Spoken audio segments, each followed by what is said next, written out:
Muy buenos días a todos. Gracias por estar aquí presentes y bienvenidos al webinar sobre el mapeo de uso de suelo, cobertura de suelo y sus cambios.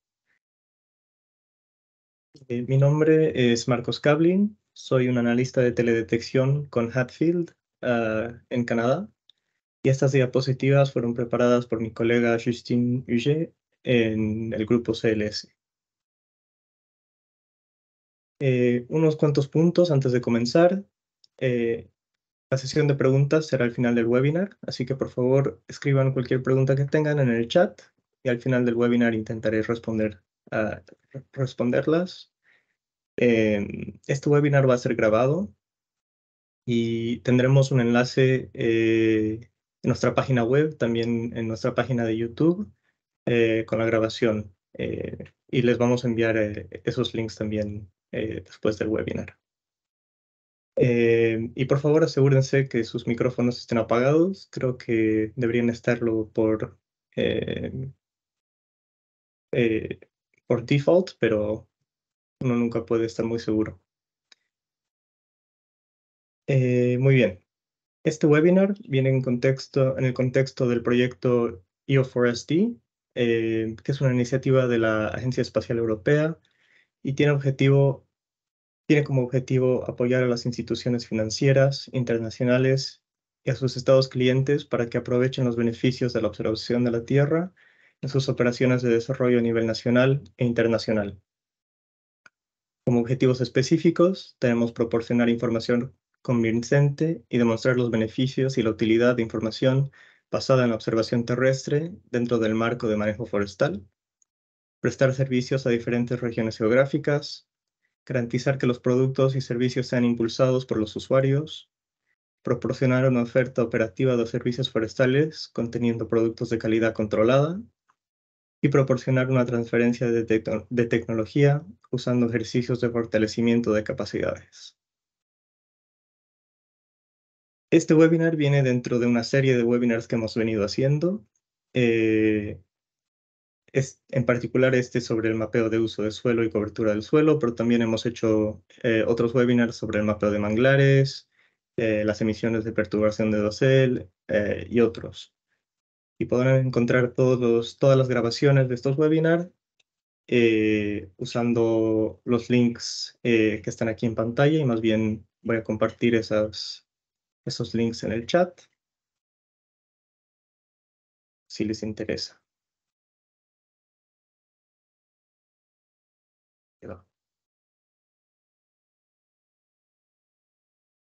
Muy bien. También tenemos unos cuantos blogs que detallan los diferentes casos de uso que hemos hecho como parte de este proyecto.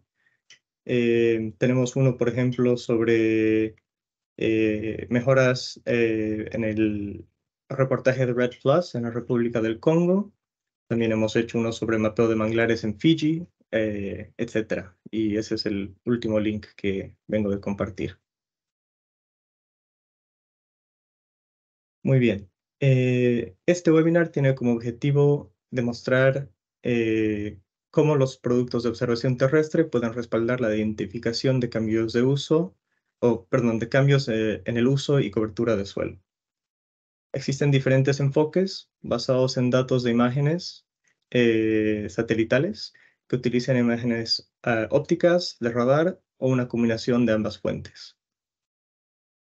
El día de hoy les mostraremos los principales detalles del trabajo hecho en el mapeo de cobertura de suelo, estado y cambio, e introduciremos un caso de uso en la cuenca hidrográfica de la Amazonía. También buscaremos demostrar cómo se pueden utilizar los mapas de uso y cambio y el estado de suelo para identificar los impulsores de la deforestación y la degradación forestal. Y si mal no me equivoco, ahora tenemos una pequeña encuesta para ustedes para ver si ya han trabajado con este tipo de productos. Y si es el caso, ¿qué aplicaciones tuvieron para ese producto?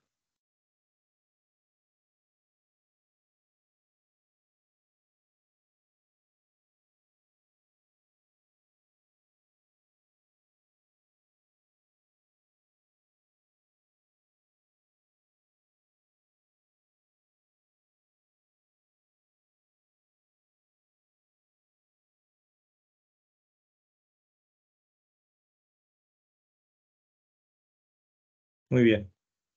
Supongo que no muchas personas han trabajado con este tipo de producto, pero no pasa nada.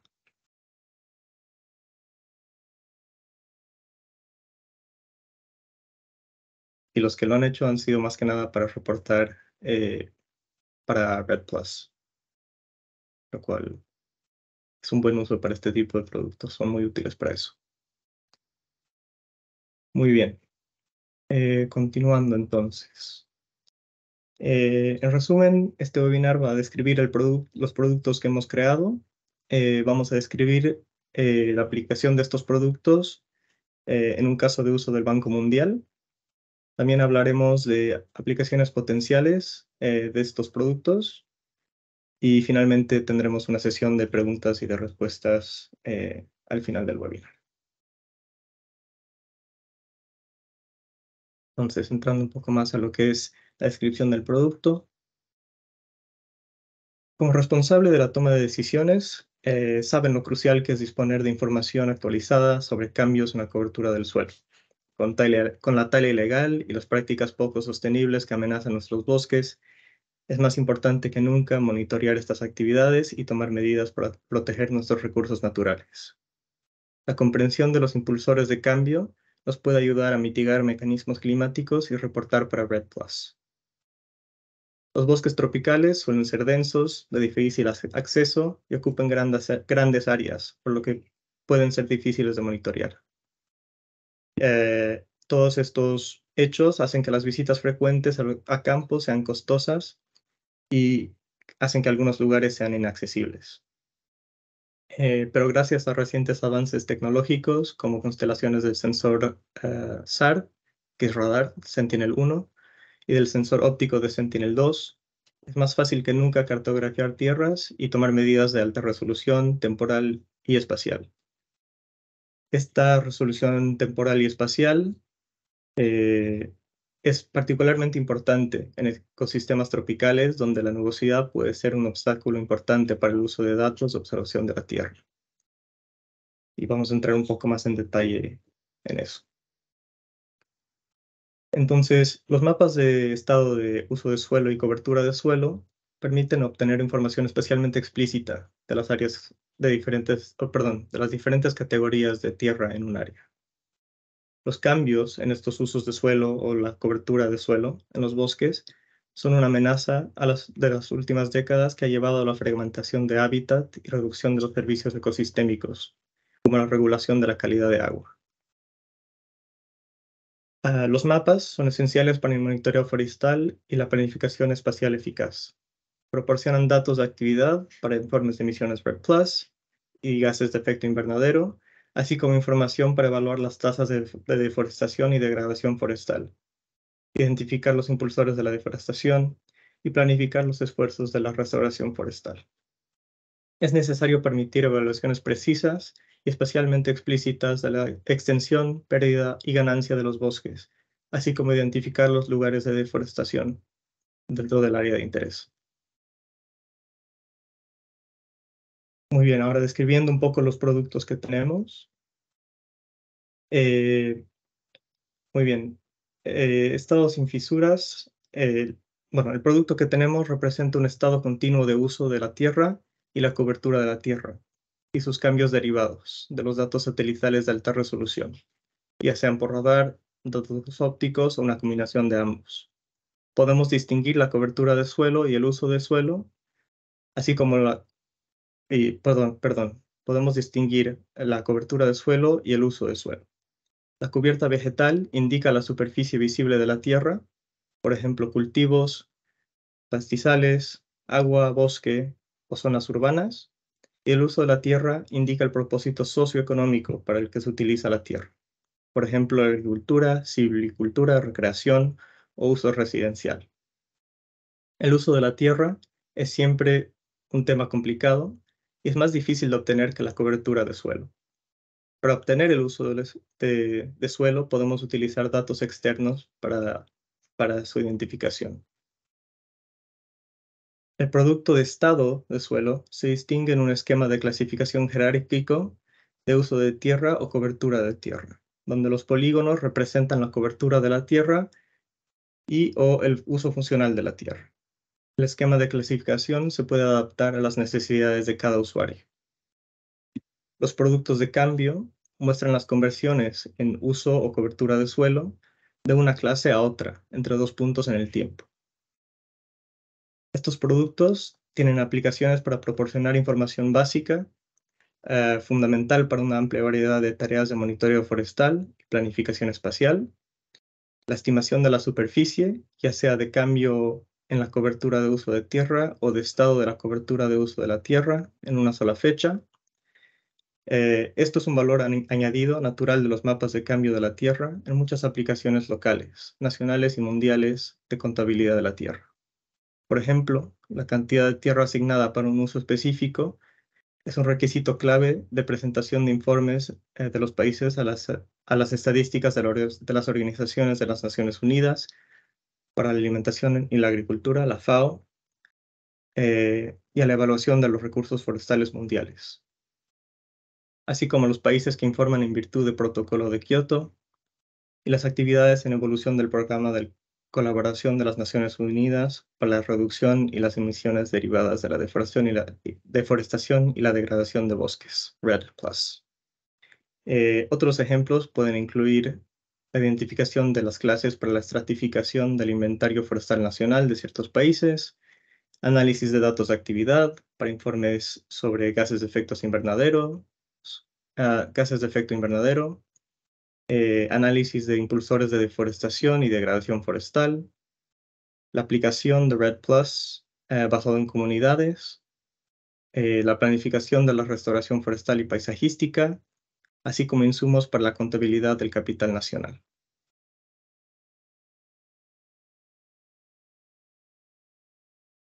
Las clases del IPCC se pueden utilizar, por ejemplo, en un contexto de REDD+. Los países en desarrollo que estén dispuestos a participar en el mecanismo de mitigación de REDD+, tienen que establecer un sistema nacional de monitoreo forestal para evaluar las emisiones de gases de efecto invernadero relacionadas con los bosques, por las fuentes y la absorción por los sumideros. Dicho sistema respalda el requisito de medición, reporte y verificación, MRV, de la Convención dentro del marco de las Naciones Unidas sobre el Cambio Climático, ya que el mecanismo REDD+ se basa en resultados. Por lo tanto, un país tiene que informar sobre los cambios en las reservas de carbono solo si son inducidos por seres humanos. Los países tendrán que proporcionar definiciones detalladas y el enfoque nacional para distinguir entre lo que es gestionado y no tendrá que describirse de manera transparente. Como tal, un país tiene que dividir su territorio nacional en las siguientes 6 categorías de tierra que el IPCC ha definido para la presentación de informes sobre gases de efecto invernadero. Tierras forestales, tierras de cultivo, pastizales, humedales, asentamientos y una categoría de otras tierras. Estas categorías pueden subdividirse a su vez en subdivisiones que sean específicas a las circunstancias nacionales. Con respecto a los datos de actividad en general, la información se debe presentar para garantizar la transparencia y la comparabilidad con las estimaciones. En el caso de REDD+, esto estará representado principalmente por los cambios en las reservas forestales de carbono.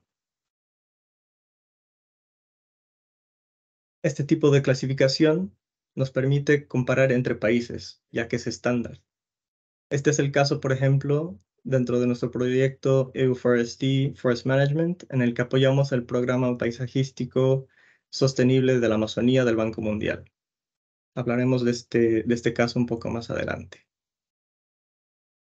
También es posible decidir mapear otras clases usando esquemas internacionales o simplemente un esquema que sea específico a su caso de uso. Y no tiene que ser necesariamente vinculado a los procesos de REDD+.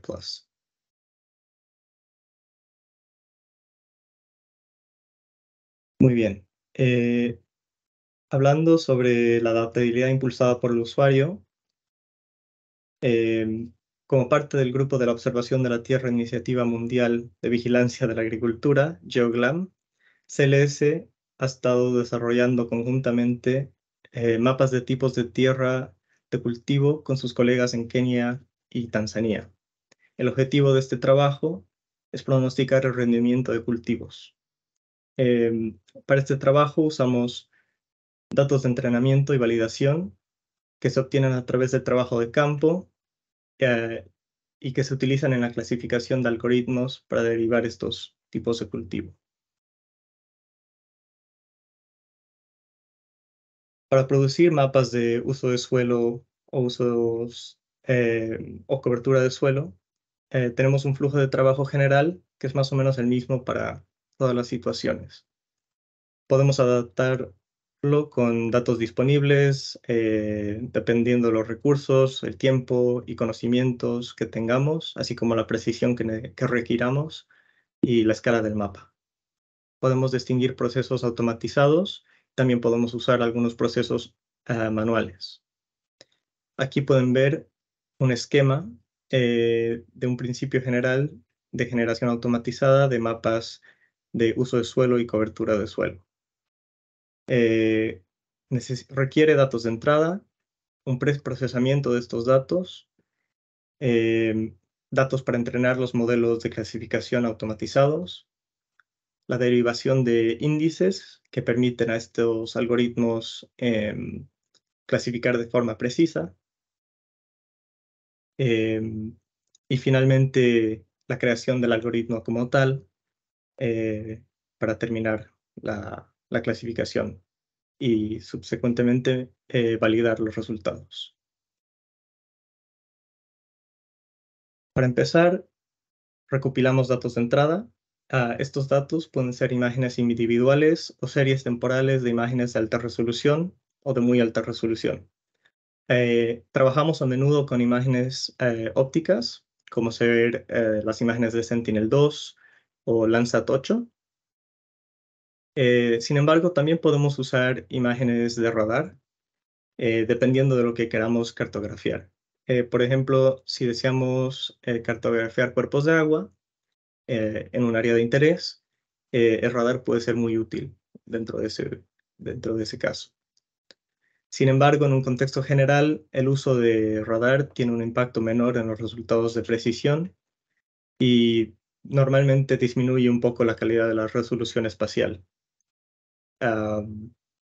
Y tendrá, sí, poco impacto en eficiencia del algoritmo. Por lo tanto, el uso de radar sigue siendo una opción si es que lo requerimos, pero no es algo que necesariamente tengamos que hacer, como pueden ver. En cuanto al preprocesamiento de los datos, depende un poco si estamos trabajando con datos ópticos o datos de radar. También depende de la ubicación y las categorías de suelo que estemos buscando mapear. Para imágenes ópticas, tenemos que excluir píxeles que tengan nube. Y eso hacemos usando una máscara de nubes que se obtiene de la parte bueno, que vienen con el producto, con la imagen. También podemos corregir también tenemos que aplicar una corrección atmosférica a estas imágenes ópticas eh, para que la calidad de las imágenes y de los índices que vamos a usar en nuestro algoritmo eh, den buenos resultados. Después tenemos que establecer varios detalles como el tipo de archivo y el formato que queremos para estas imágenes, teniendo en cuenta el peso de estos formatos dentro de la computación que vamos a estar llevando a cabo. Después, bueno, hay diferentes tipos de preprocesamiento que se pueden hacer para Sentinel-2.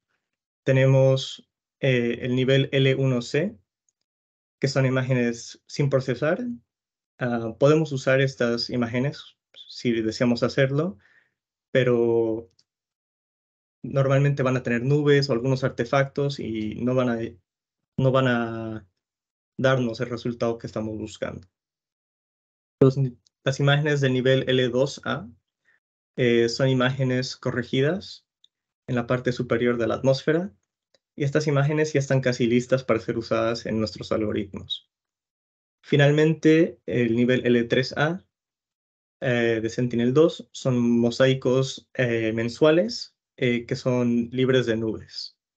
La mayoría de los métodos para obtener Sentinel-2 L3A toman el mejor píxel de una serie de píxeles eh, dentro de la serie mensual y así evita seleccionar píxeles que sean nublados o con sombra causada por nubes.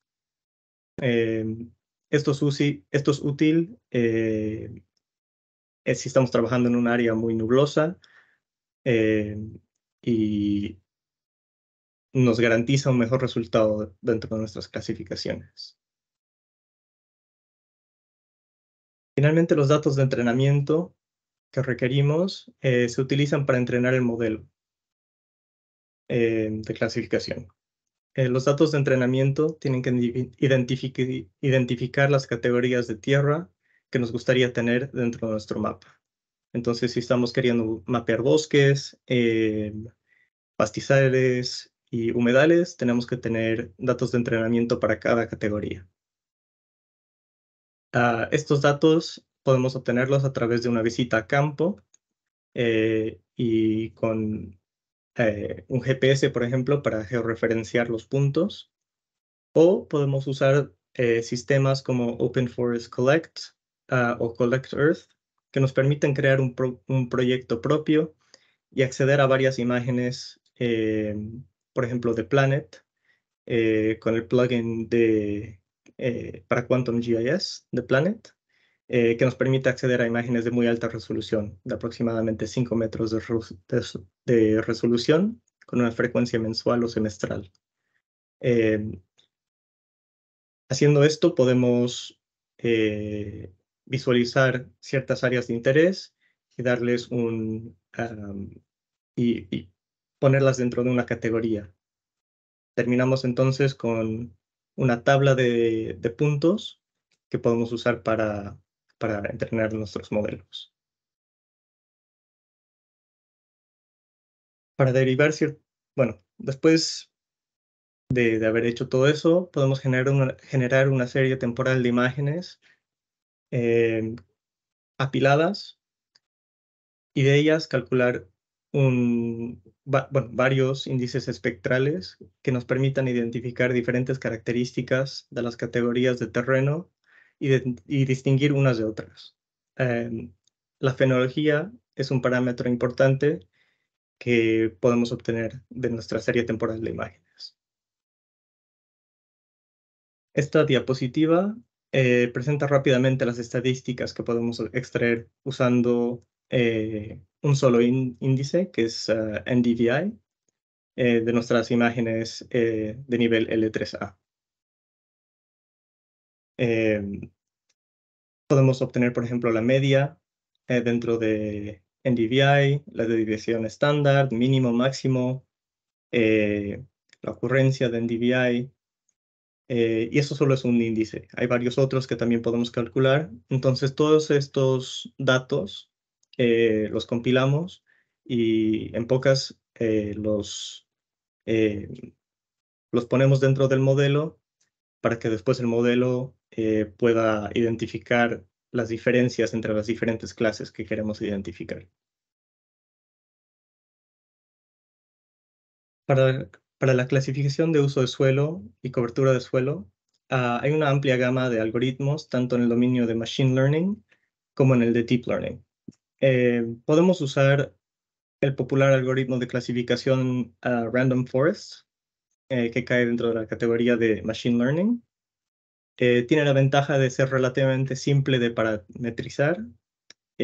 No es un algoritmo demasiado pesado, lo cual es bueno, ya que nos permite trabajar dentro de ordenadores que no sean increíblemente poderosos, y tiene generalmente una precisión muy alta.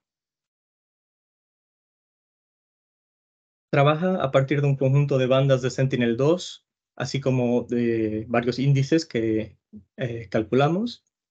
y construir representaciones multiescala a través del modelo de árboles morfológicos para derivar entidades multiescala, denominados perfiles de atributos, como podemos ver aquí a mano izquierda. Estos árboles se pueden considerar como una pila de segmentaciones anidadas. En la figura de la derecha podemos ver una ilustración de los umbrales de árboles por criterios de área. Enfocarnos en el área nos ayuda al agregar entidades espaciales al clasificador y nos ayuda a discriminar objetos que no sean de interés. En estos ejemplos, el umbral de árboles ayuda a discriminar los campos de cultivo y el área urbana. Entonces estamos removiendo áreas de cierto tamaño de acuerdo a nuestros intereses. Para cada representación jerárquica podemos medir atributos específicos, por ejemplo, el área y cuánto peso lleva cada atributo dentro de la clasificación. Es decir, objetos que aparecen a diferentes escalas para un píxel determinado, posteriormente se asignan a cada píxel. Una vez que los perfiles de atributos se asignan a todos los píxeles, les podemos aplicar un clasificador de Random Forest. La ventaja de utilizar estos algoritmos es su capacidad para adaptarse a una amplia gama de paisajes sin definir explícitamente las propiedades de los objetos mapeados. Sin embargo, requiere un conjunto de muestras etiquetadas o datos de entrenamiento del usuario, que se utilizan para indicar al algoritmo que identifique las clases establecidas en la nomenclatura. Dado el bajo tiempo computacional del propio proceso de clasificación, usted o el usuario puede seguir mejorando fácilmente la calidad del conjunto de entrenamiento y proporcionando nuevas muestras para mejorar aún más el modelo. Una vez que el modelo sea suficientemente preciso, podemos realizar la predicción final del bosque aleatorio y así producir el mapa final de uso de suelos y cobertura de suelos. Más bien, tenemos una pregunta más aquí. Estoy curioso por saber si alguno de ustedes ya ha trabajado con algoritmos de Machine Learning o de Deep Learning en el pasado.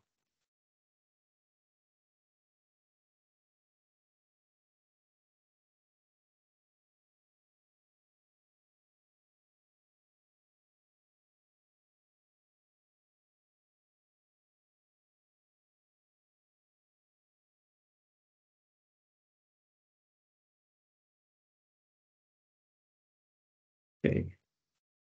Parece que una buena cantidad de ustedes sí. También hay unos cuantos que no. Pero bueno, con suerte esto no es demasiado técnico. Muy bien. Gracias por sus respuestas. A ver, continuando. Em, para mejorar aún más la precisión de mapas de uso de suelo y cobertura de suelo, producido por clasificadores como ser Random Forest, podemos usar el beneficio de la alta frecuencia temporal de los datos de Sentinel-2 para aplicar un enfoque de Deep Learning, como el que ha sido desarrollado por nuestros colegas en CLS. Ellos utilizan una combinación de una convolución temporal de una dimensión temporal, TempCNN, y un modelo 3D que combina datos espectrales así como datos espaciales. En la figura ilustramos el modelo de dos secuencias resultante denominado Spatial Temporal Convolutional Neural Networks. La CNN, las convoluciones, disculpen que no sé la traducción en español, pero los Convolutional Neural Networks espaciales inevitablemente pierden precisión geométrica en sus clasificaciones, ya que consideran los píxeles circundantes para producir sus predicciones a nivel de cada píxel. Esto puede dar lugar a que las entidades espaciales pequeñas se borren por completo y que grandes áreas se exageren dentro de la clasificación. Para hacer frente a este problema, este modelo híbrido, Spatial Temporal Neural Networks, fue propuesto. A menudo visto en la literatura por fusionar características temporales y espaciales, el flujo del trabajo del producto combinó dos modelos de mejor rendimiento en uno solo para equilibrar sus respectivas desventajas. De hecho, el enfoque basado en píxeles de una dimensión de Convolutional Neural Networks es capaz de detectar características pequeñas. Sin embargo, a veces muestra algo de ruido dentro de la clasificación. A veces aparecen pequeñas áreas que son erróneamente clasificadas. Si bien el enfoque basado en parches de 3 dimensiones de neural networks puede perder ciertas características pequeñas, es bueno para considerar el contexto espacial de píxeles para así mejor clasificar ciertas clases. Entonces, al combinar ambos modelos, eh, removemos esas pequeñas áreas que el modelo de una dimensión temporal clasifica erróneamente, y también removemos las áreas muy grandes que el modelo de 3 dimensiones a veces eh, sobreestima. También podemos utilizar, al usar este enfoque híbrido, perdón, esos dos enfoques de los que hemos hablado hace poco eran procesos automatizados. También podemos usar procesos manuales y usarlos también en combinación, usar un enfoque híbrido.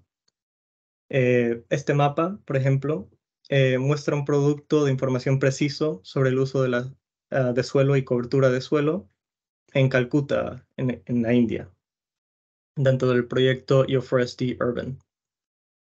Derivado de los datos de observación de la Tierra, el conjunto de datos de uso de suelo y cobertura de suelo proporcionan información detallada sobre las áreas urbanas centrales cubiertas por una fuente de resolución espacial muy alta.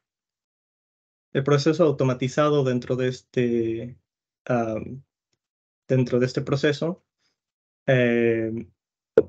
incluyó información clasificada de nivel 1 sobre áreas periurbanas cubiertas por una fuente de menor resolución espacial. El objetivo de este mapa ha sido apoyar el proyecto de financiación denominado Programa de Inversión en Mejora Ambiental de Calcuta, centrado en el suministro de agua para el municipio. Además, buscábamos cumplir con su misión de servicio público, incluida la planificación del uso de la tierra, una mejor gestión de los desastres naturales y una complementariedad con resiliencia climática. Para validar estos productos, requerimos tener parte de nuestros datos de entrenamiento puestos a un lado como datos de validación. Entonces, los usuarios y productores de mapas,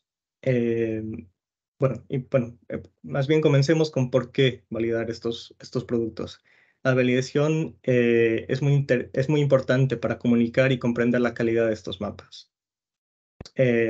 Necesitamos evaluar la precisión de estos mapas de manera coherente y transparente para así poder tener confianza en cualquier informe o inferencia posterior que estemos haciendo. Para la validación dependemos de la recopilación de datos de referencia sobre el terreno. Entonces, esto también se puede hacer a través de trabajo de campo o usando algunos de los sistemas sobre los cuales ya hemos tocado. Hay 3 pasos principales para validar un mapa. Un diseño de respuestas, diseño de muestreo y el análisis. El diseño de la respuesta permite comprobar si el mapa es igual si el mapa producido, si la clasificación clasifica de forma correcta los puntos de referencia que tenemos. El diseño de muestreo es el protocolo para seleccionar un subconjunto del área de análisis, y el análisis cuantifica la calidad del producto. Diferentes tipos de muestreo para productos de cambio. Hay diferentes tipos de muestreo. Para productos de cambio recomendamos un muestreo estratificado. Cuando consideramos el muestreo, estamos buscando una estimación de la cobertura y el cambio de la cubierta terrestre eh, que sea indicativa del terreno que estamos clasificando. Usamos datos satelitales obtenidos gratuitamente para prácticamente toda la superficie terrestre y estos proporcionan una excelente fuente para construir estratificaciones del paisaje en, en mapas. En particular, el contexto de píxeles, el conteo de píxeles es un estimador sesgado en el sentido de que, en promedio, no produce el valor verdadero debido a errores de clasificación de mapas. En lugar de contar píxeles dentro de un mapa, lo que se necesita son intervalos de confianza para las estimaciones de área que permiten cuantificar la incertidumbre de las estimaciones. Las primeras presentaciones de los países de REDD+ sobre los niveles de referencia forestal se basaron únicamente en el conteo de píxeles, pero a partir del 2016, varios países han optado por informar sobre las estimaciones de área y las incertidumbres asociadas, así obteniendo estas incertidumbres obtenidas utilizando métodos desarrollados para monitorear y reportar actividades de REDD+, que son consistentes con las buenas prácticas detalladas por el IPCC. Para obtener información sobre la certeza y la precisión del usuario, podemos encontrar varias fórmulas en un papel por Stemann et al., escrito en 2014. Ahora, hablando un poco más sobre la aplicación de estos productos en un caso de uso del Banco Mundial específico. El sitio donde les mostraremos la utilidad de estos productos es la cuenca del río Putumayo-Isa, que pueden ver en morado dentro de la figura a mano derecha. El área de estudio ha sido seleccionada debido a su relevancia ambiental y a su situación transfronteriza. Este caso de uso se enmarca en el programa del Banco Mundial Paisaje Amazónico Sostenible, financiado por el Fondo del Medio Ambiente para el Medio Ambiente Mundial, FMAM.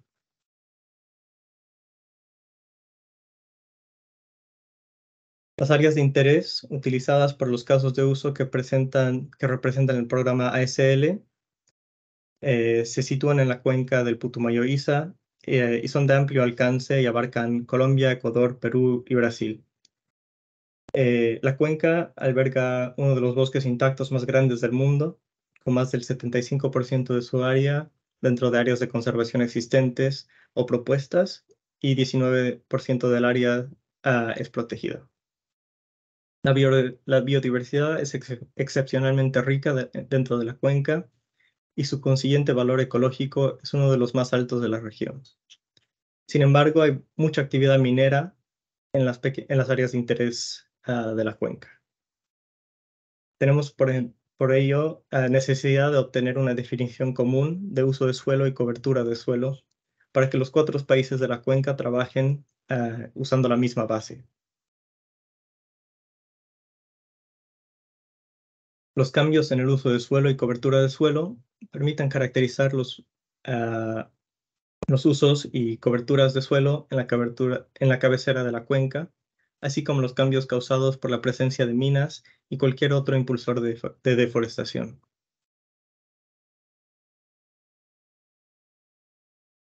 El producto que creamos para apoyar este proyecto fue mayoritariamente producido usando Sentinel-2, que tiene una resolución de 10 metros. Fue producido para 2017 y 2020 en cuanto al estatus de uso de suelo y cambio de suelo. Y también vimos los cambios entre 2017 y 2020 para estas categorías. Las clases de uso y cobertura de suelo las basamos en las definiciones del IPCC. Entonces buscamos tierras forestales, tierras de cultivo, pastizales, humedales, asentamientos y otras tierras sin datos, otras tierras y áreas sin datos, así como carreteras también. Em, el cambio en el uso de suelo y cobertura de suelo eh, fue producido a partir de los cambios observados en cada año, y contienen una clase por tipo de cambio, estable o modificado. Por ejemplo, de formación forestal a cambio, que fue cambiada, por ejemplo, a tierras de cultivo. Aquí tienen, por ejemplo, el ejemplo de cambios de uso de suelo, donde verde, por ejemplo, es tierra forestal, etc. Las categorías del uso de suelo y cambios en la cobertura de suelo fueron derivadas para el periodo 2017-2020. Y podemos derivar diferentes tipos de mapas y estadísticas. El que estamos viendo ahora solo es un ejemplo de uno de los mapas que fueron creados. Las aplicaciones potenciales de este trabajo.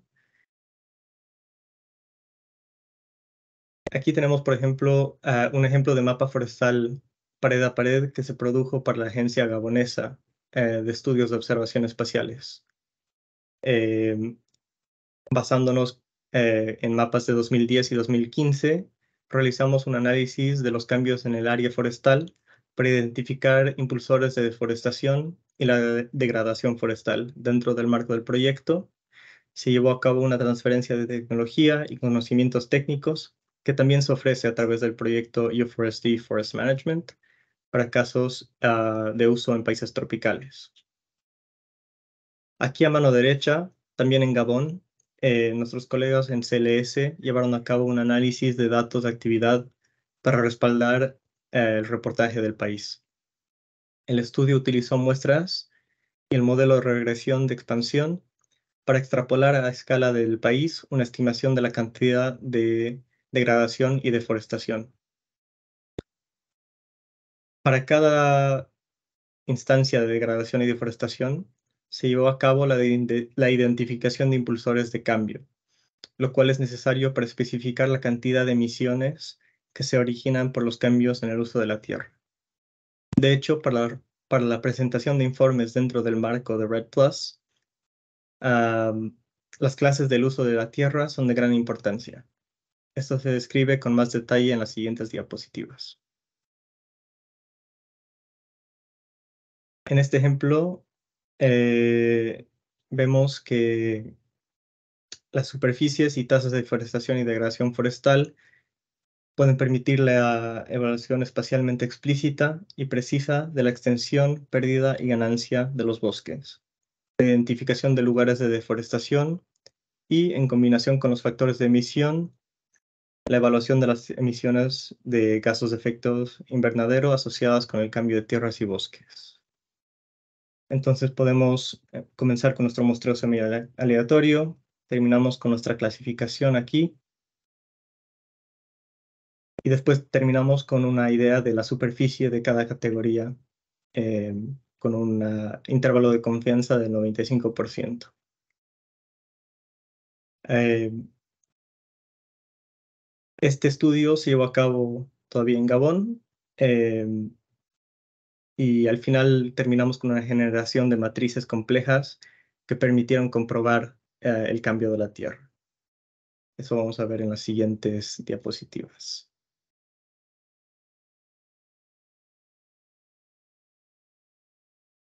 Aquí tenemos un ejemplo de una matriz de cambio compleja en un periodo de tiempo para las diferentes categorías de uso del suelo y cobertura de suelo a nivel nacional del Gabón. Esto es entre 2005 y 2010 y hemos removido los números de hectáreas en este caso. Pero aquí podemos ver un ejemplo de lo que sería una de estas matrices. Aquí también tenemos algo similar, pero a nivel ya subnacional. Entonces, por diferentes regiones. Últimamente podemos aplicar sobre cada categoría diferente, diferentes factores de emisión y calcular emisiones y absorciones por actividades de REDD+. Esto nos apoya con lo que es FRELS, que son factores de emisión eh, de referencia. Este es un ejemplo de nivel de referencia nacional, igual modificado para los bosques en Gabón.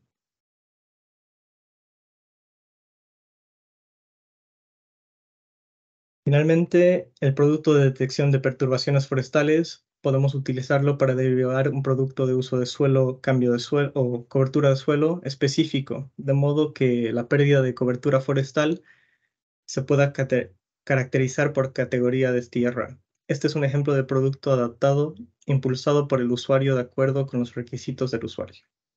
En este caso, usamos datos auxiliares y dependimos de datos externos, como el plan de gestión de empresas dentro de la región, además de los índices derivados por las imágenes satelitales. Los usuarios querían distinguir los diferentes tipos de caminos forestales y tener una visión general de la deforestación que se produce en la zona, perdón. Entonces pudimos distinguir deforestación ilegal, así como, así como distinguir deforestación legal, usando diferentes datos como datos de Parque Nacional, plan de gestión, de concesión maderera, etc.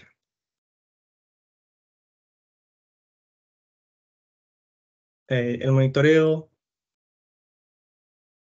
cuando se trata de usar este tipo de productos para proyectos de REDD+ de comunidad, este producto puede ser útil para hacer un seguimiento de las actividades de cambio forestal impulsadas localmente y los impactos de ellos.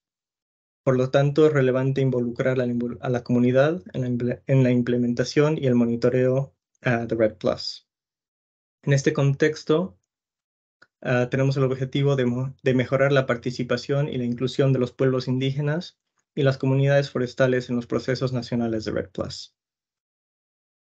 A continuación mostraremos un pequeño ejemplo de la aplicación de estos productos para REDD+ basado en comunidades.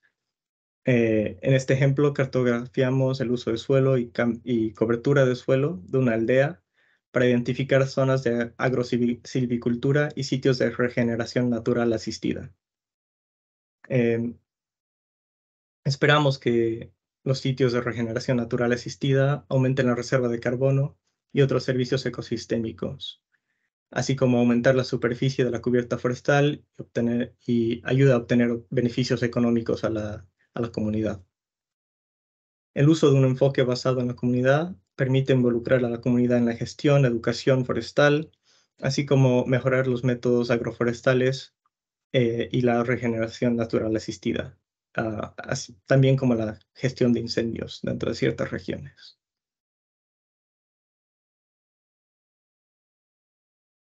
Este es un proyecto de la Agencia Espacial Europea que tenía como objetivo ayudar al Banco Mundial y a sus usuarios a producir datos de observación terrestre para satisfacer las necesidades locales de los usuarios que no están acostumbrados o que no tienen experiencia con datos espaciales.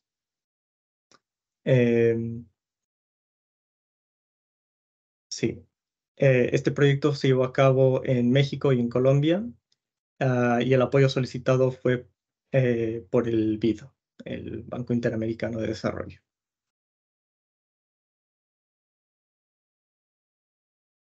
Muchas gracias por su atención. Llegamos al final de la presentación. Aquí les comparto más bien una pequeña encuesta para que puedan compartir sus opiniones sobre el webinar y sus, cualquier comentario que tengan para que podamos mejorar a futuro.